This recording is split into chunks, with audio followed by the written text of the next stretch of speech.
Welcome back to my channel. আজকে আমরা time management নিয়ে ডিসকাস করব, যেটা কিসের টাইম ম্যানেজমেন্ট। হ্যান্ডরাইটিং ইমপ্রুভ করার জন্য এবং রাইটিং স্কিল ইমপ্রুভ করার জন্য time is the main factor. কারণ টাইমটা যদি আমরা মেনটেন করতে না পারি, ছোট বয়স থেকে একটি বাচ্চাকে আমি 10টি ওয়ার্ড লিখতে দিলাম, তাকে 10টা সেন্টেন্স লিখতে দিলাম, সেই বাচ্চাটা যদি ঘন্টার পর ঘন্টা সেই ওয়ার্ডটা নিয়ে লিখতে, সেই সেন্টেন্স নিয়ে লিখতেই যদি বসে থাকে, তাহলে সে অন্য সাবজেক্টে এগোতে পারবে না। এতে কি হবে, তার শুধুমাত্র তার রাইটিং স্কিল হ্যাম্পার হবে না, সে ইমপ্রুভ করতে পারবে না, শুধু তাই নয়, সে অন্যান্য সাবজেক্টেও পিছিয়ে পড়বে। কারণ তার স্পিডটা নেই।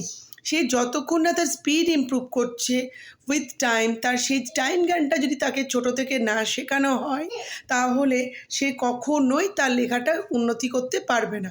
লেখা শেখার কোনো একটা পার্টিকুলার, আপনি একটা পিস দিলেন লিখতে 4-5 লাইনের, যদি কোনো কিছু একটা প্যারাগ্রাফ টাইপের, বা এরপর যে প্যারাগ্রাফ লিখতে শিখবে, স্টোরি, দেন হচ্ছে আপনার যাই কিছু লিখবে, সেই বাচ্চাটি যদি সেই টাইমটা ম্যানেজ করে লিখতে না পারে, যে আমাকে 5 মিনিটসের মধ্যে লিখতে হবে, 10 মিনিটসের মধ্যে লিখতে হবে, তাহলে কিন্তু সে কোনো মতেই সেই কোয়েশ্চেন পেপার সলভ করতে পারবে না এবং রাইট টাইমে, কারেক্ট টাইমে ফিনিশ করতে পারবে না।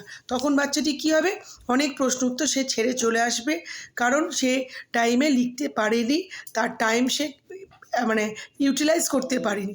সেই জন্য আমি প্যারেন্টসদের বলবো, সবসময় বাচ্চাটিকে টাইমটাকে ধরে, যে আধ ঘন্টা এটা টাইম দিলাম তোমার ইংলিশে, আধ ঘন্টা তোমার ম্যাথসে, বেঙ্গলিতে, হোয়াট এভার, তাহলে তোমার বাচ্চাটা কী হবে, টাইম ম্যানেজমেন্টটা শিখবে।